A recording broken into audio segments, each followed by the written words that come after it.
দই কে না খেতে পছন্দ করে, আর সেটা যদি হয় বাড়িতে পাতা আর পাকা আমের, তাহলে তো কোনো কথাই নেই। বন্ধুরা, আজ আপনাদের জন্য একটু ভিন্ন স্বাদের দই এনেছি। হ্যাঁ, আমরা বাজার থেকে কিনে খাই বা বাড়িতে তৈরি করি, কিন্তু আজ একটু ভিন্ন স্বাদের দই, যেটা পাকা আমের দানাদার দই। দানাদার বলতে মানে আমরা তো দই প্লেন খাই, আর এটা একটু দানা দানা যুক্ত দই খাবো আজকে। তো শুরু থেকে শেষ অবধি রেসিপিটা দেখার অনুরোধ রইল।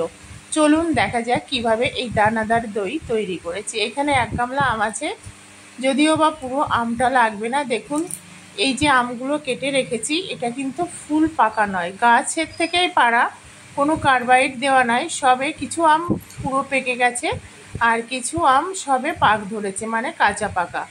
আর এর একটা দারুণ ফ্লেভার বেরোয়। আম যদি বেশি পেকে যায় সেটা ভালো লাগে না, সবে যখন পাকবে সেটার দেখুন কালারটা, সেই আমটা কিন্তু টেস্ট অন্যরকম, আর ফ্লেভারটাও কিন্তু ভিন্ন রকমের হয়। তা প্রথমে একটা আমের পাল আমি তৈরি করে নেব, যদিও বা পুরোটা লাগবে না, তবে যতটুকু প্রয়োজন ততটুকুই নেব। তা আমের পালটা কিন্তু শুধু এইভাবে কড়াইতে দিয়ে কন্টিনিউয়াস নাড়তে হবে, গ্যাসের ফ্লেমটা লো করে দিয়ে, যাতে নিচেটা ধরে না যায়। আর এই আমের দইটা না খেতে অসম্ভব টেস্টি। বন্ধুরা, আপনারা তৈরি করবেন। তা এইভাবে কন্টিনিউয়াস নাড়তে হবে লো ফ্লেমে। একটা টাইমে যখন দেখবেন আঠা আঠা হয়ে গেছে, মানে জেলি টাইপের হয়ে গেছে, তখন কিন্তু এটা নামিয়ে ঠান্ডা করে নেব, বা গরম করব। নর্মালি দইতে ঠান্ডা দেওয়া হয়, তা এটা গরম অবস্থায়, যেটা আমি আজকে তৈরি করেছি দানাদার দই, সেইভাবেই কিন্তু এটা গরম অবস্থায় ইউজ করতে হবে।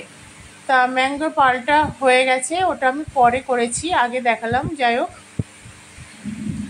আর দই যে পাত্রে পাতবো, দেখুন মাটির ভাঁড়, এই মাটির ভাঁড়গুলো আমি প্রথমে ধুয়ে রোদে শুকিয়ে নিয়েছি, তারপর গ্যাসের সাইডে দিয়ে রেখেছি। এগুলো না গরম হলে দই কিন্তু ভালো জমে না। আর এটা আমার মায়ের কাছ থেকে শেখা। ছোটোবেলায় আমাদের বাড়িতে দই পাতা হতো, তখন তো আর গ্যাস ছিল না, উনান, কাঠের উনান, সেই কাঠের উনানের চারি সাইড দিয়ে মাটির ভাঁড়গুলো রেখে দেওয়া হতো। আর এখানে ক্যারামেল তৈরি হচ্ছে, তাতে দইয়ের কালারটা ভালো আসবে। আর চিনিটা আমি দিয়ে দিয়েছি 500 গ্রাম দুধ, বেশি নয়। 500 গ্রাম দুধে আমি 100 গ্রাম মতো চিনি দিয়েছি। আর বেশি চিনি, আমের তো একটা মিষ্টতা আছে, এই রেটটাও 500 গ্রাম দুধ, কোনো রকম জল দেব না। আর এটা ভালোভাবে জ্বালিয়ে নিতে হবে, আর এর মধ্যে কিছুটা পরিমাণ গুঁড়ো দুধ দেবো। তা বন্ধুরা, এইভাবে, আর রেড কাউ দুধটা কিন্তু ঘনই থাকে, এই দইটা কিন্তু একটু ক্ষীর ক্ষীর টাইপের হবে, কালারটাও কিন্তু দারুণ আসবে। আপনারা শুরু থেকে শেষ অবধি রেসিপিটা দেখার অনুরোধ রইল। যদি ভালো লাগে তাহলে অবশ্যই পাশে থাকা বেল আইকনটি প্রেস করে অল নোটিফিকেশন অন করে রাখবেন, যাতে নতুন নতুন রেসিপি আপলোড হলে সবার আগে আপনার কাছে নোটিফিকেশান যায়। আর যেসব বন্ধুরা নিরামিষ কিচেনের পাশে আছেন, সবাইকে অনেক অনেক ধন্যবাদ, ভালোবাসা, শুভেচ্ছা এবং বড়দের প্রণাম। আপনারা কমেন্টস করুন, কমেন্টস করলে আমিও মোটিভেটেড হব আরও নতুন নতুন রেসিপি আপনাদের সামনে তুলে ধরার। 100 গ্রাম দই বাজারে খেতে গেলে বন্ধুরা 30 টাকা নেয়, সেটা ওই মাটির ভাঁড়ের নিচেটাই পড়ে থাকে। 2 চামচ দই হয়, সেটা খেয়ে তৃপ্তিও হয় না, আর মনও ভরে না। তাই 32 টাকাতে 1 প্যাকেট দুধ এনে তাতে যদি আর কিছু উপকরণ অ্যাড করে বাড়িতে তৈরি করা যায়, তাহলে সেই 50-60 টাকার দইটা কিন্তু 5-6 জনে মিলে অনায়াসে খুব শান্তিতে খাওয়া যায়। আর বাইরের খাবার আর ঘরের খাবারের মধ্যে সবসময় অনেক পার্থক্য থাকে। দুধটা ভালোভাবে জ্বালিয়ে দেখুন ঘন হয়ে গেছে। এবার এই 10 টাকা দামের একটা গুঁড়ো দুধের প্যাকেট, এইটা যা মানে উষ্ণ গরম দুধে এটা ভালোভাবে গুলিয়ে নিতে হবে, তাহলে কি হবে, টেস্টটা আরও ভালো হবে, আর খেতেও দারুণ লাগবে, একদম ক্ষীর ক্ষীর হবে। তো এটা গুলিয়ে নিলাম, ভালোভাবে জাল দিয়ে নিয়েছি, দেখতে পাচ্ছেন কতটা কমে গেছে। মানে খুব বেশি কমানোর দরকার নেই, 500 গ্রাম দুধ 100 গ্রাম 150 গ্রাম মতো কমলেই হবে। আর এখানে দই নিয়েছি, এই দইটা কিন্তু টক দই। হ্যাঁ বন্ধুরা, টক দই। আপনারা যদি দানাদার, এখানে দুটো অপশান আছে, দানাদার দই খেতে চান তাহলে টক দই দেবেন, আর যদি নর্মাল যে দইটা আমরা প্রতিদিন খাই সেটা খেতে হলে মিষ্টি দই দেবেন, সেটা অপশনাল। তা আমি যেহেতু দানাদার দই খাবো সেই জন্য টক দইটা দিয়েছি। আর টক দইটা কিন্তু ফেটিয়ে নেব, আপনারা মিক্সিতে দিয়েও ফেটিয়ে নিতে পারেন, মানে দুবার পেস্ট করে নিতে পারেন। আর এইখানে দুধের কালারটা দেখুন খুব সুন্দর হয়েছে। তা ওই টক দইটা আমি ফেটিয়ে নিয়েছি, 100 গ্রাম মতো টক দই আছে। হাতে দিয়ে দেখলাম দুধটা গরম সইছে নাকি, তা বেশ গরম আছে দুধটা। এইভাবে একটু ঠান্ডা করে নেব। এগুলি ছোটোবেলায় আমাদের বাড়িতে দই পাত্র, সেখান থেকেই শেখা। এইবার যে পালটা তৈরি করেছি সেই পালটা তৈরি করতে হবে। দেখুন এই যে 100 গ্রাম মতো টক দই ফেটিয়ে নিয়েছি। আর আমের যে পালটা সেটা গরম অবস্থায় দেব। গরমে দিলে কি হবে বন্ধুরা, গরম দিলে এই দুধের মধ্যে মানে দইয়ের মধ্যে আমের পালটা দিলে আস্তে আস্তে এটা একটু দানাদার টাইপের হয়ে যাবে, মানে গোটা গোটা হবে। আর ওটা যখন দই পাতা হবে সেটা খেতে অসাধারণ লাগে। আপনারা দেখবেন আমি যখন দেব দিয়ে ফেটাবো তখন কিন্তু আস্তে আস্তে দানাদার টাইপের হয়ে যাবে। এইভাবে ফেটিয়ে নেব যদি দানাদার টাইপের খেতে চান। আর না হলে নর্মালি আপনারা মানে দইটা আলাদা করে আর আমের পালটা আলাদা করে দুধের মধ্যে দিয়ে দিতে পারেন। তো দেখুন এটা অনেকটা হয়ে গেল, যতটা ফেটাবো আরও কিন্তু বাড়বে, এইভাবে দানাদার দানাদার টাইপের হবে। এইভাবে ফেটিয়ে নেব, দিয়ে এইবার এই গরম দুধে দিয়ে দেব। এবার হাত সইছে, গরম দুধে দিয়ে দেব, দিয়ে এটাকে ভালোভাবে নাড়াচাড়া করে। আর এটা যে কোনো সময় কিন্তু পাতা যায়। আমি এই 11টার দিকে পাচ্ছি এটা, মানে দুপুর সকাল 11টা, আর 4টে বাজতে বাজতেই কিন্তু দইটা আমার তৈরি হয়ে যাবে। এই ভাঁড়গুলো, মাটির ভাঁড়গুলোই পাতবো, আর যেটুকু থাকবে অবশিষ্ট ওই দুধের বাটিতেই পেতে রাখবো।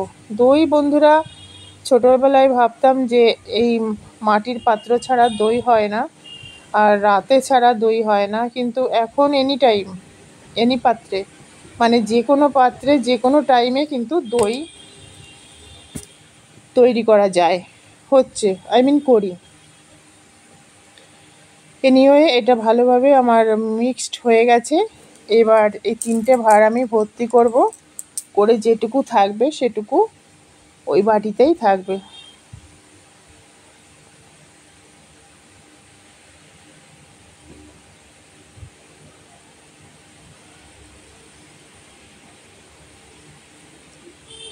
এইভাবে দিয়ে দিলাম। এটা যা টেস্টি লাগে, এত সুন্দর লাগে যখন মুখে পড়বে, এমনি জমে ক্ষীরের মতো একটা ক্ষীর গন্ধ বেরোচ্ছে। আর যখন মুখে পড়বে তখন কিন্তু আলাদা একটা টেস্ট হয়, মানে সন্দেশ টাইপের। এইভাবে স্টিলের বাটি দেব, দিয়ে বাকিটায় আমি তুলবো। তোলা হয়ে গেছে। এবার দেখুন কম্বল পাতা আছে একটা গামলার মধ্যে, সব সময়ই থাকে, কারণ আমি প্রতিদিনই দই পাতি, 2-1 দিন হয়তো বাদ যায়। প্রচণ্ড গরম, আর এই গরমে আমার একটা বাড়িতে পিঁপড়ে আছে, সে দই ছাড়া খেতে পারে না, তাকে সব সময় দই দিতে হয় বন্ধুরা। তা কিনে খাওয়ানো তো পসিবল নয় সব সময়, ওই একটু একটু দই ঠিক এইভাবে পাতবো। আর এই গামলা আর কম্বলটা এইভাবেই থাকে, দই প্রতিদিন এখানে দই পাততে হয়।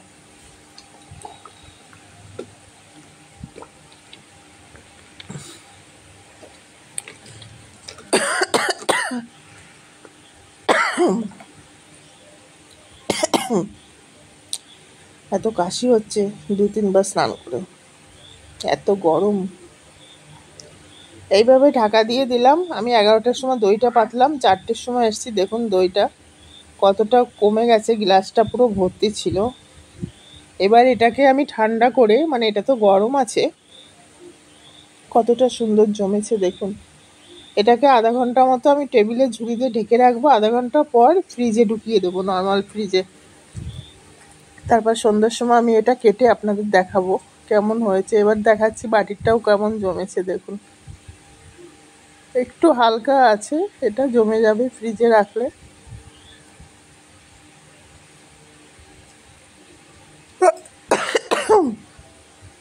মাটির পাত্র তো একটু তাড়াতাড়ি জমে, আর স্টিল বা অ্যালুমিনিয়ামে জমতে একটু টাইম লাগে। 11টা কেন 12টা, একটার দিকে মনে হয় আমি দইটা পেতেছি। হ্যাঁ বন্ধুরা, একটার দিকে দইটা পেটেছি, 11টা নয়। তা দেখুন আমি কেটে আপনাদের দেখাচ্ছি কতটা সুন্দর জমেছে। তো আজকের এই ম্যাঙ্গো দইয়ের রেসিপিটা কেমন লাগলো কমেন্টস করে জানাবেন। আর যেসব বন্ধুরা নতুন, যাদের কাছে রেসিপি যাবে, যদি ভালো লাগে তাহলে পাশে থাকা বেল আইকনটি প্রেস করে অল নোটিফিকেশান অন করে রাখবেন, যাতে নতুন নতুন রেসিপি আপলোড হলে সবার আগে আপনার কাছে নোটিফিকেশান যায়। আবার আপনাদের সঙ্গে দেখা হবে নতুন কোনো রেসিপি নিয়ে। আপনারা কমেন্টস করুন কি রেসিপি দেখতে চান, অবশ্যই নিরামিষ, তাহলে আমি মোটিভেটেড হব সেটা আপনাদের সঙ্গে নিয়ে আসবো। টাটা বাই বাই, আবার দেখা হবে।